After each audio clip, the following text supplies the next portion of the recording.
In this video, we're going to talk about importing media into that media pool. These are your videos or any music or JPEG images or something like that that you might want to put into your video.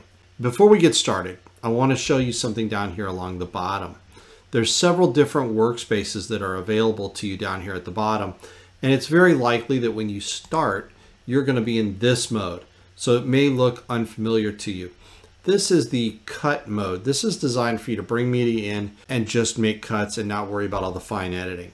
I don't tend to work in this mode, but sometimes I've seen DaVinci open up and it's in this mode. If that's the case, just go ahead and click on this one here that says Edit.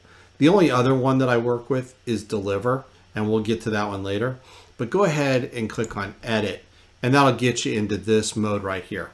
So to bring videos or audio or images into your media pool, you would right click over here, and right here it says Import Media, or you can do Control-I as a hotkey on your keyboard.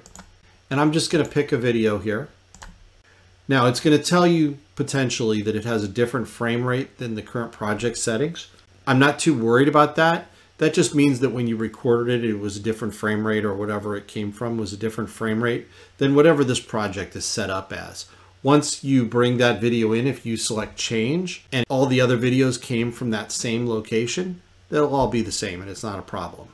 So we're just going to hit change, and there's that video right there. Now what you can do once you have it here, like I said, is you can move your mouse along it and it scrubs that video. Once you drag that video down here, you'll see there's another piece of media that shows up here that says timeline.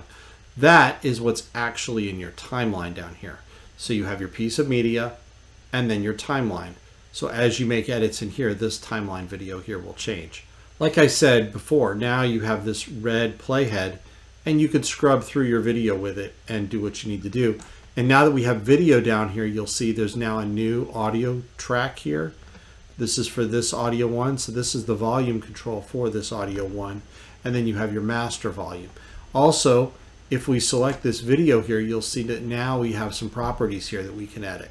So that's how you bring that in. I'm not going to show you how to bring in an audio track or how to bring in a picture.